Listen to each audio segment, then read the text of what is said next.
Hello everyone Geetashree kitchen and blog पर अन्य এটা ভিডিঅ'লৈ আপোনালোকক পুনৰবাৰ স্বাগতম জনাইছোঁ। সৰক পূজা কৰে যে সৰক পূজাৰ আমি এতিয়া আমি আহি আছোঁ আৰু এয়া মোৰ ছোৱালী বহি আহি আছে। চৰ্দি লাগিছে কালিৰ পৰা চেণ্ডেল জোতা খুলি পেলাই যে পুৰা চৰ্দি লাগিছে। বহি আহি আছে, অলপ পিছত টোপনি আহিব চাগৈ আৰু ন টোপনি আহিব না। আগফালে বহিছে, দেউতাক আগফালে বহিছে আৰু মই আৰু পিয়া পিছফালে, আৰু ডাঙৰ ছোৱালী স্কুললৈ গৈছে, তাই অহা নাই।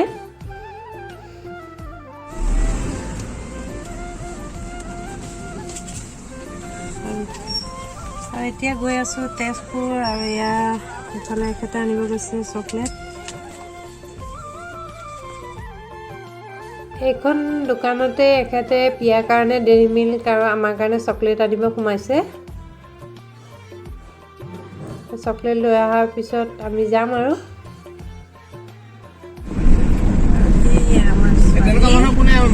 গাড়ী বেগত ধৰি পেলাই চাই গৈ আছে পিছফালে। ডাঙৰ হৈ গৈছে ছোৱালী ন। আৰু এতিয়া আহি পালোঁ এয়া নেম কেয়াৰ হস্পিটেল। এয়া তেজপুৰৰ নেম কেয়াৰ হস্পিটেলৰ ভিতৰলৈ এয়া সোমাই আহিছোঁ। এতিয়া এয়া সোমোৱাৰ সোঁ চাইডে ফাৰ্মাচীখন আছে হস্পিটেলৰ, আৰু এয়া বাওঁ চাইডে গণেশ বাবা থোৱা আছে সোমোৱাৰ দুৱাৰৰ। সেই গণেশ বাবা আৰু কৃষ্ণ গোসাঁই ফটো এখন, লক্ষী ফটো আৰু দামপাত্ৰ এটা আছে, আৰু চাকি তাকি ধূপ জ্বলাবলৈও ব্যৱস্থা আছে। আৰু এইফালে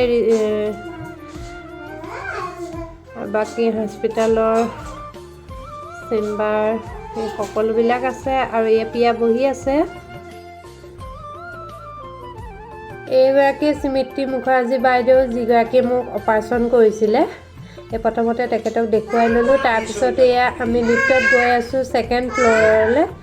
ছেকেণ্ড ফ্ল'ৰত গৈ পেলাই মোৰ চিলাইটো কাটি পেলাই আমি আৰু এই হস্পিটেলৰ পৰা ওলাই আহিম। আৰু এয়া হস্পিটেলৰ পৰা ওলাই আহি আকৌ এয়া ডাক্তৰণী বাইদেউক লগ পালোঁ। বাইদেৱে খাই আছে চাওঁ আৰু ইফালে ইমান ধুনীয়াকৈ ফুলখিনি ফুলি আছে। অকণমান কেমেৰা কৰি ল'লোঁ। আমাৰ ঘৰত যে বান্দৰৰ পৰা ফুলি নাথাকে, বান্দৰে চব ছিঙি দিয়ে। আৰু এইফালে আমি খাইছোঁ এতিয়া পুৰি আৰু তৰকাৰী আৰু আমলেট, আৰু এয়া ছোৱালীয়ে এটা জুচ হাতত লৈ আছে। আৰু এতিয়া ইয়াতে খাই পেলাই আমি ওলাই যাম। আৰু এইখনেই নেম কেয়াৰ হস্পিটেল। মই বাহিৰটো এতিয়া দেখুৱাই দিলোঁ তেজপুৰৰ। আৰু ইয়াত ধুনীয়াকৈ গাড়ী পাৰ্কিং কৰিবলৈ জেগা আছে, বহুতখিনি জেগা আছে। আৰু এই হস্পিটেলখনৰ এয়া কেম্পাছৰ ভিতৰতে এইখন কেণ্টিন, ইয়াতে খোৱা বোৱা কৰিব পাৰে। আৰু এতিয়া সোমাই আছোঁ এয়া তেজপুৰ টাউনত, আৰু এখেতৰ এটা গিফ্ট কিনিবৰ কাৰণে। তেখেতক গিফ্ট দিয়া নহ'ল, সেইবাবে এতিয়া কিনিবলৈ আহিছোঁ। আৰু এইখন তেজপুৰৰ টাইটেন দোকান, আৰু ইয়াত এতিয়া টাইটেন ঘড়ী 40% ডিছকাউণ্ট দি আছে, গতিকে কোনোবাই ইচ্ছা কৰিলে কিনিবলৈ আহিব পাৰে। আৰু এতিয়া আমি এয়া দোকানখনৰ ভিতৰলৈ সোমাই গৈছোঁ, আৰু এয়া ঘড়ীবিলাক অকণমান দেখুৱাই দিছোঁ। ধুনীয়া ধুনীয়া ঘড়ী আছে। ইয়াতে লওঁ আমি কেতিয়াবা টাইটেনৰ ঘড়ী ল'ব লগা হ'লে। আৰু এখেতে এতিয়া এয়া ঘড়ী চাই আছে।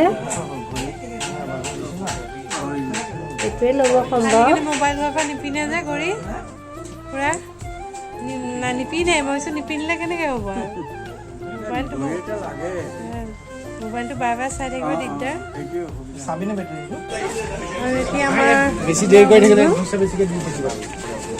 এতিয়া গাড়ীৰ ওচৰলৈ যাব লাগিব। গাড়ী পাৰ্কিং বহুত দূৰত, অকণমান দূৰ হয়, খোজকাঢ়িব লাগিব।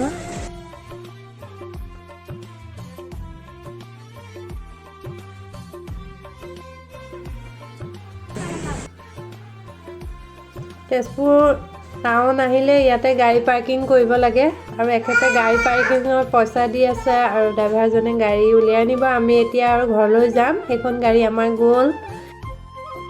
ঘৰ আহি পালোঁহি, আৰু ইয়াৰ গাটো আহিয়ে ধুই ল'লোঁ। তেজপুৰত বহুত গৰম, কিন্তু আমাৰ ইয়াত ইমান বেছি গৰম নাই।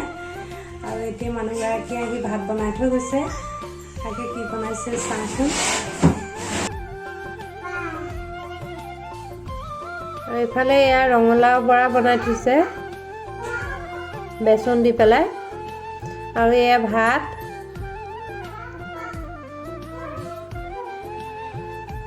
আৰু এয়া কিবা ঢাকি থৈছে, এয়া গাখীৰহে।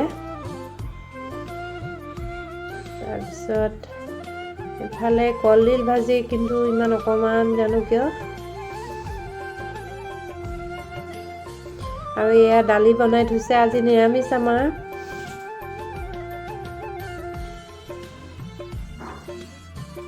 আৰু এয়া লেবেৰা চব্জি বনাইছে, বন্ধাকবি আলু মিক্স কৰি, সকলো চব্জি মিক্স কৰি পেলাই তেনেকৈ বনাইছে। আৰু কলফুলটোহে কিয় ইমান অকণমান হ'ল। কলফুলখিনি গোটেইখিনি কাটি মেলি চব পেলাই দিলে। সকলোৱে কলফুল বনাব নাজানে। আৰু এইটোৱে ঘড়ীটো দেখুৱাই দিলোঁ মই, কিন্তু এয়া ছোৱালীয়ে দেখুৱাবলৈকে নিদিয়ে, তাইক লাগে। ভাত খোৱাৰ পিছত আৰু ব্লগ কৰা নহ'লে, ছোৱালীৰো গাটো ভাল নহয়, চৰ্দি লাগিছে, অকণ জ্বৰ হৈছে, তাইক লৈ অকণমান শুই থাকিলোঁ। আৰু আজি ব্লগটো মই ইমানতে শেষ কৰিছোঁ। Thank U.